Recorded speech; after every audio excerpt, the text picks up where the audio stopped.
جی بسم اللہ الرحمن الرحیم۔ آج ایک مرتبہ پھر ہمیں رمضان مبارک کی ٹرانسمیشن کے لیے آنا ہوا ہے پی ایس ایم نیوز کے آفس میں۔ میں سب سے پہلے تو پی ایس ایم کے چیئرمین حامد فاروق وٹو ایڈوکیٹ صاحب کا اور چیف ایگزیکٹو جناب شہباز پرین صاحب اور ان کی دیگر تمام ٹیم کو جو ہے ان کا شکریہ ادا کرتا ہوں کہ انہوں نے مجھے رمضان مبارک کے حوالے سے اپنے پروگرام میں اور اپنے آفس میں آنے کی دعوت دی۔ تو رمضان مبارک ایک مقدس مہینہ ہے۔ رمضان مبارک اللہ رب العزت کے خاص مہینوں میں سے ایک مہینہ ہے، اور فرمایا کہ جس کا انتظار سرکار دو عالم صلی اللہ علیہ وسلم 2 ماہ قبل ہی رجب المرجب کے چاند کو دیکھنے کے ساتھ فرمایا کرتے تھے، اور اس کا انتظار شروع کرتے تھے کہ اللہم بارک لنا فی رجب و شعبانہ، کہ ہمارے لیے اللہ رجب اور شعبان کو برکت کا باعث بنا، و بلغنا رمضان، اور ہمیں رمضان مبارک تک پہنچا دے۔ اور فرمایا کہ رمضان مبارک کے حوالے سے رمضان مبارک میں دن کو روزہ اور رات کو تراویح کی عبادت ہمیں مسلمانوں کو عطا کی گئی، جس کے بارے میں اللہ تعالیٰ نے قرآن مجید میں ارشاد فرمایا، یا ایھا الذین آمنوا کتب علیکم الصیام کما کتب علی الذین من قبلکم لعلکم تتقون، تاکہ تم متقی اور پرہیزگار بن جاؤ۔ اس حوالے سے رمضان مبارک میں روزوں کو فرض کیا گیا۔ سن 2 ہجری کے اندر مسلمانوں کو جو ہے روزے کی صورت میں ایک عبادت عطا کی گئی، اور جو مسلمانوں نے 2 ہجری کے اندر مدینہ منورہ پہنچنے کے بعد 2 ہجری کے اندر روزوں کی فرضیت کو پورا کرنا شروع کیا۔ اور عجیب اتفاق ہے کہ 2 ہجری میں جہاد جیسا فریضہ بدر کی جنگ کا ہونا، اور مسلمان بدر کی جنگ میں روزے کی کیفیت کے ساتھ اس میدان جہاد میں اترے تھے، اور انہوں نے جہاد جیسے فریضے کو سر انجام دیا تھا۔ تو فرمایا کہ رمضان مبارک میں دن میں روزے کا اہتمام کرنا ہر مرد اور عورت پر فرض ہے۔ اس میں رخصت نہیں ہے، عارضی طور پر کچھ لوگوں کو رخصتیں ہیں، مثلا اگر کوئی مریض ہے، بیمار ہے یا مسافر ہے تو وہ عارضی طور پر اس کے لیے رخصت ہے، اور یا ایسا مریض جو بالکل کبھی بھی روزہ نہیں رکھ پائے گا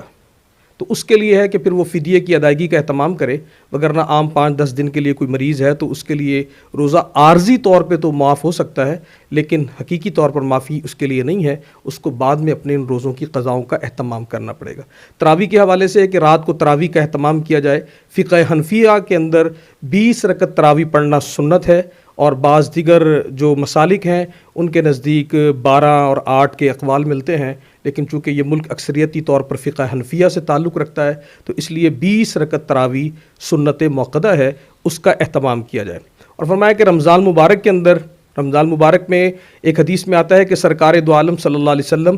4 اعمال سب سے زیادہ کیا کرتے تھے۔ نمبر 1 کہ آپ لا الہ الا اللہ کی کثرت کیا کرتے تھے، اور استغفار کی کثرت کیا کرتے تھے، اور 2 چیزیں یعنی جنت کا اللہ کے حضور سوال کیا کرتے تھے، اور جہنم سے جو ہے پناہ مانگا کرتے تھے۔ تو 4 اعمال جو احادیث سے ثابت ہیں، ہم سب مسلمانوں کو چاہیے کہ رمضان مبارک میں کثرت سے لا الہ الا اللہ کا اہتمام کریں، لا الہ الا اللہ کا ورد کریں، اور اسی طرح استغفار کا اہتمام کیا جائے زیادہ سے زیادہ، جنت کا اللہ کے حضور سوال کیا جائے، اور جہنم سے بچا جائے۔ اور اسی طرح اس میں چونکہ اللہ تعالیٰ نے مواقع عطا فرمائے ہیں مردوں کو بھی اور عورتوں کو بھی، رات کو وہ اٹھتے ہیں تو ان کو تہجد کا اہتمام کر لینا چاہیے،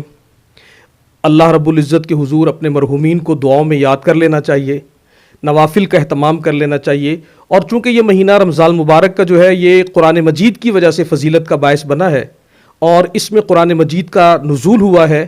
انا انزلناہ فی لیلۃ القدر وما ادراک ما لیلۃ القدر لیلۃ القدر خیر من الف شہر۔ تو فرمایا کہ اس میں چونکہ یہ رات بھی عظمت والی بنی ہے تو قرآن کی وجہ سے، یہ مہینہ بھی عظمت والا بنا ہے تو قرآن مجید کی وجہ سے، تو انسان میں اور آپ بھی عظمت والے بن سکتے ہیں کہ قرآن مجید کے ساتھ اس مہینے میں زیادہ سے زیادہ تعلق قائم کیا جائے۔ تو میرے دوستوں، میرے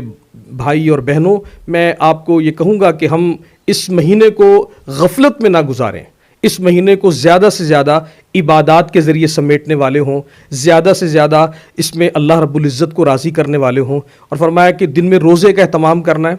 بہت سے لوگ سوال کرتے ہیں کہ روزہ ہم رات کو نہیں اٹھ سکے، سحری نہیں کھا سکے، تو کیا ہمارا روزہ ہو جائے گا؟ فرمایا کہ سحری کھانا سنت ہے، اور اس میں احادیث میں آتا ہے کہ سحری میں برکت ہے، کہ آپ اگر 3-4 کھجوریں ہی کھا لیں تو اس برکت کا حصول ہو جائے گا۔ لیکن اگر آپ اٹھ نہیں سکے، آپ کی آنکھ نہیں کھل پائی،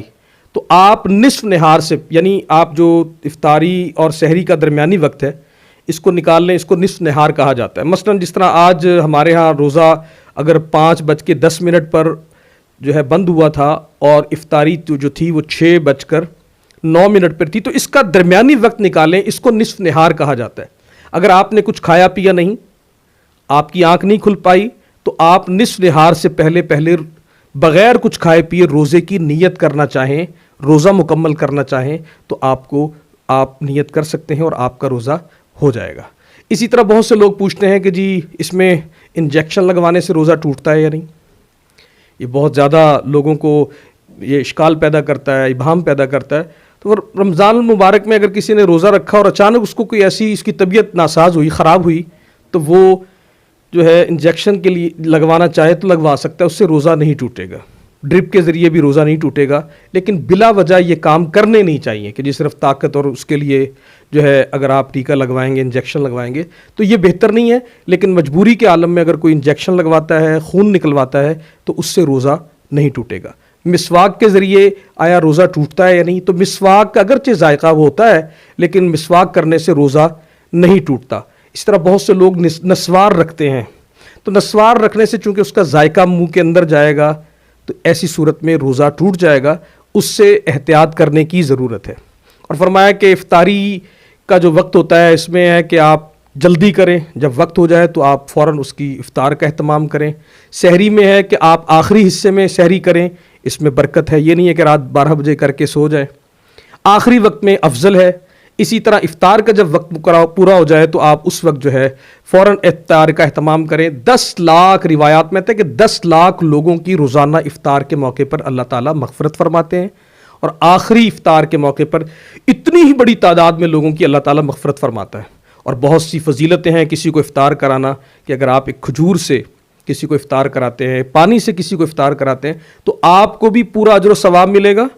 اور اس کو بھی جو ہے پورا اجر ملے گا۔ تو بڑی فضیلتیں ہیں اس موقع پر کہ ہم رمضان المبارک کو قیمتی بنا لینے والے ہوں، دن میں روزے کے اہتمام کے ذریعے اور رات کو تراویح کی صورت میں قرآن مجید کے پڑھنے اور پڑھانے کی صورت میں، کیونکہ رسول اللہ صلی اللہ علیہ وسلم کے ساتھ جبرائیل امین قرآن مجید کا دور کیا کرتے تھے، کبھی رسول اللہ سناتے تھے اور جبرائیل امین سنتے تھے، اور کبھی جبرائیل امین سناتے تھے اور اللہ کے نبی قرآن مجید کو سنتے تھے۔ تو قرآن مجید کو سننا اور سنانا بھی رسول اللہ صلی اللہ علیہ وسلم کی سنت ہے۔ تو دن میں ہم روزے کا اہتمام کریں،